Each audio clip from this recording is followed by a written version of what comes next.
नमस्कार दोस्तों, एक बार पुनः स्वागत है आप सभी का मेरे YouTube चैनल पर। मैं आपका दोस्त संदीप। आज मैं आपसे हर घर तिरंगा अभियान से संबंधित सभी महत्वपूर्ण बातें करूंगा। तो चलिए वीडियो को करते हैं स्टार्ट। सबसे पहले हम ये समझते हैं कि हर घर तिरंगा अभियान क्या है।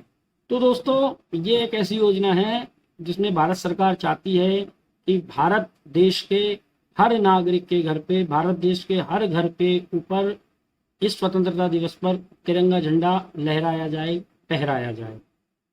इसलिए सरकार की अपील है कि 13 अगस्त से 15 अगस्त तक सभी जनता के सहयोग से 20 करोड़ से ज़्यादा घरों में तिरंगा झंडा लहराया जाए।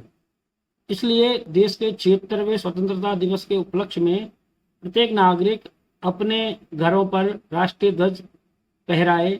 इसको प्रोत्साहन देने के लिए हर घर तिरंगा महोत्सव की शुरुआत करी गई है। और इस अभियान का एक बहुत महत्वपूर्ण उद्देश्य यह है कि लोगों के बीच में, नागरिकों के बीच में देशभक्ति की भावना पैदा हो, देशभक्ति की भावना बढ़े और राष्ट्रीय ध्वज के बारे में जागरूक हो, राष्ट्रीय ध्वज के बारे में अधिक से अधिक जानकारी मिले। पिंगली वेंकैया, जो कि भारत के राष्ट्रीय ध्वज के निर्माता के रूप में जाने जाते हैं, जिनका जन्मदिन 2 अगस्त है, उसी के ऊपर भारत सरकार ने 2 अगस्त 2022 से इस उत्सव की शुरुआत करी है। पिंगली वेंकैया के 146वें जन्मदिन के उपलक्ष्य में 2 अगस्त 2022 से ये महोत्सव प्रारंभ किया गया है। इस दौरान भारत के गृह मंत्रालय के द्वारा पिंगली वेंकैया के सम्मान में एक स्मृति के रूप में डाक टिकट भी जारी किया गया है। और इस कार्यक्रम का आयोजन संस्कृत मंत्रालय भारत सरकार के द्वारा किया गया है। तो फ्रेंड्स, आगे बढ़ते बढ़ते मेरे चैनल को सब्सक्राइब कर लीजिए।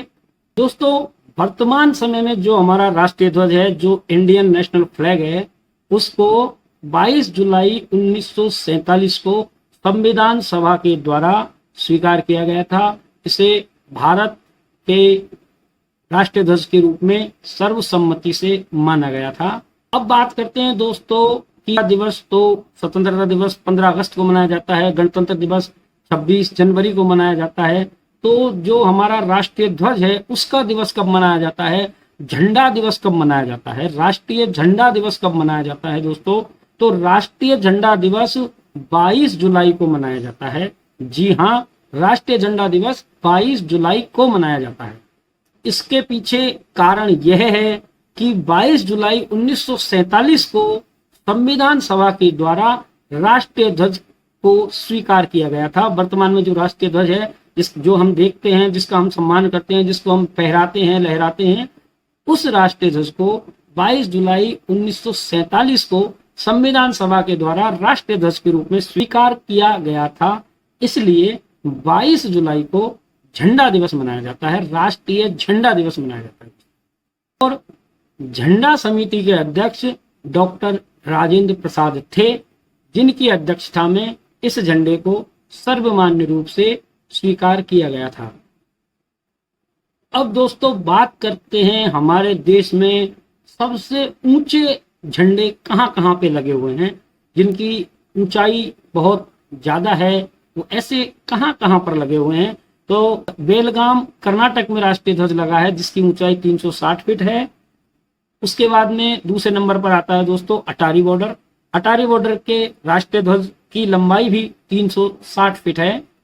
इसके बाद में दोस्तों नंबर आता है कोल्हापुर, महाराष्ट्र में भी हमारा राष्ट्रीय ध्वज लगा हुआ है, जिसकी ऊंचाई काफी ज्यादा है। इसकी ऊंचाई 303 फीट है दोस्तों, महाराष्ट्र में। इसके बाद में रांची में हमारा राष्ट्रीय ध्वज बहुत ऊंचा लगा हुआ है, पहाड़ी मंदिर पर, और इसकी ऊंचाई 293 फीट है। इसे एक बार क्षतिग्रस्त हो जाने के कारण उतार भी लिया गया था दोस्तों। उसके बाद दोस्तों तेलीबांधा रायपुर, जी हाँ तेलीबांधा रायपुर में 269 फीट का राष्ट्रीय ध्वज लगा हुआ है दोस्तों, जिसकी ऊंचाई 269 फीट है। इसके बाद में दोस्तों फरीदाबाद में 250 फीट ऊंचाई का राष्ट्रीय ध्वज लगा हुआ है, और भोपाल में दोस्तों 237 फीट का राष्ट्रीय ध्वज लगा हुआ है। तो इसके बाद में दोस्तों देश की राजधानी को कैसे भुलाया जा सकता है? जी हाँ दोस्तों, देश की राजधानी दिल्ली, इंडिया का दिल्ली, वहां 207 फीट ऊंचा राष्ट्रीय ध्वज लगा हुआ है। तो दोस्तों जब बात हो देश की राजधानी की और प्रमुख शहरों की, तो हमारे जयपुर और गुलाबी नगर को कैसे भुलाया जा सकता है? तो दोस्तों इस श्रेणी में अगला नाम है हमारे जयपुर गुलाबी नगर का, और गुलाबी नगर के सेंट्रल पार्क में 206 फीट ऊंचा राष्ट्रीय ध्वज लगा हुआ है। दोस्तों मैं आपको बता रहा हूं कि हमारे जो राष्ट्रीय ध्वज की यात्रा है वो किस प्रकार रही दोस्तों। तो हमारा पहला राष्ट्रीय ध्वज है जो 1904 से 1906 के मध्य में स्वामी विवेकानंद के एक आयरिश शिष्य निवेदिता जी ने बनाया था, जिसमें 2 रंगों की प्रधानता थी, लाल की और पीले की।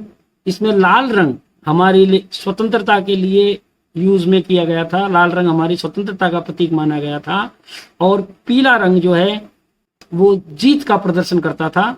और इसके साथ ही इस ध्वज में कमल का फूल और बंगाली भाषा में वंदे मातरम और इंद्र देवता के वज्र का प्रयोग भी किया गया था। इसके बाद में दोस्तों 1906 में एक और राष्ट्रीय ध्वज बनाया गया था, जिसको कलकत्ता ध्वज या कमल ध्वज भी कहा जाता है। इस ध्वज में 3 रंगों का प्रयोग किया था दोस्तों, नारंगी रंग, पीला रंग और हरा रंग। माना जाता है दोस्तों कि इस ध्वज को सचिंद्र प्रसाद बोस और सुकुमार मित्रा ने डिजाइन किया गया था। ऐसा तीसरे ध्वज का आरोहण 7 अगस्त 1906 में भारत की एकता और अखंडता के लिए किया गया था, जिसे मैडम भीकाजी कामा और विनायक दामोदर सावरकर, जिन्हें हम वीर सावरकर के नाम से जानते हैं, और श्री श्याम जी कृष्ण वर्मा के द्वारा डिजाइन किया गया था। यह पहला ध्वज था जिसे विदेशी सरजमीन पर फहराया गया था। तो इसके बाद 1917 में श्री बाल गंगाधर तिलक ने एक ध्वज बनाया था, जिसके शीर्ष पर यूनियन जैक था, और इसमें सप्तऋषि तारे और चंद्रमा को भी प्रदर्शित किया गया था। 1921 में गांधी जी के आग्रह पर एक और ध्वज तैयार किया गया, और जिसके सिर पर तो सफेद, फिर हरा और नीचे लाल रंग दिखाया गया था। हरा रंग यहाँ अल्पसंख्यकों को प्रदर्शित करता था, और लाल रंग सिख और हिंदू समुदाय को प्रदर्शित करता था। इसके मध्य में चरखा बनाया गया दोस्तों, जो कि इन सबको एकीकृत करता हुआ दिखाया गया था। इस ध्वज को उस समय बहुत बड़े पैमाने पर यूज किया गया था। तो इसके बाद में 1931 में वो एक और ध्वज बनाया गया था, जिसमें ऊपर केसरिया रंग को प्रदर्शित किया गया था, मध्य में सफेद रंग को प्रदर्शित किया गया था, और सबसे नीचे हरे रंग को प्रदर्शित किया गया था दोस्तों। और इसके मध्य में प्रदर्शित किया गया था चरखा। जी हाँ दोस्तों, इसके मध्य में चरखा था। इसके बाद में दोस्तों 1947 में जब प्रारूप समिति थी, उसके अध्यक्ष श्री राजेंद्र प्रसाद थे, तो उनकी अध्यक्षता में उन्हें एक बार राष्ट्रीय ध्वज का चयन करने के लिए कमेटी गठित की गई थी, और उन्होंने जो चरखे वाले ध्वज है उसमें चरखे को रिप्लेस करा अशोक स्तंभ, सारनाथ के अशोक स्तंभ पर बने हुए चक्र से, और चरखे का स्थान ले लिया चक्र ने, जिसमें नीले रंग का ही प्रयोग किया गया। चरखा भी नीला रंग का था दोस्तों। और इस तरह हमें आज का वर्तमान का राष्ट्रीय ध्वज, भारतीय राष्ट्रीय ध्वज मिला दोस्तों। भारतीय राष्ट्रीय ध्वज को दुनिया की सबसे ऊंची चोटी माउंट एवरेस्ट, जी हाँ, जब बात हो भारतीय राष्ट्रीय ध्वज की तो इसको दुनिया की सबसे ऊंची चोटी पर भी फहराया जा चुका है दोस्तों। और ये काम किया गया था 19 मई 1958 को। जी हाँ दोस्तों, 19 मई 1958 को राष्ट्रीय ध्वज माउंट एवरेस्ट पर फहराया गया था।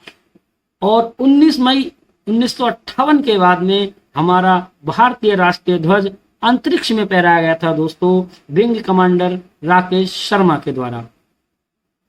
दोस्तों क्या आप जानते हैं कि केसरिया जब वीरता को प्रदर्शित करता है, सफेद जब शांति को प्रदर्शित करता है, हरा जब खुशहाली को प्रदर्शित करता है, अशोक चक्र जब प्रगति को प्रदर्शित करता है, तो अशोक चक्र का रंग नीला क्यों है और ये नीला रंग हमें क्या प्रदर्शित करता है? दोस्तों, समुद्र का रंग नीला है और आकाश का रंग नीला है, ब्रह्मांड का रंग नीला है, तो नीला रंग सार्वभौमिकता को प्रदर्शित करता है। दोस्तों, नीला रंग यूनिवर्सल है, ये एक सार्वभौमिक रंग है। इसलिए राष्ट्रीय ध्वज की सफेद पट्टी के मध्य स्थित चक्र को नीले रंग से रखा गया। दोस्तों, नीले रंग में रखा गया। दोस्तों, हिंदुस्तान में पहली बार राष्ट्रीय ध्वज कब पहनाया गया था? जो पहले पुराना जो राष्ट्रीय ध्वज था वो कब पहनाया गया था? दोस्तों, तो पहली बार राष्ट्रीय ध्वज 7 अगस्त 1906 को पारसी बागान चौक कोलकाता में पहनाया गया था। दोस्तों,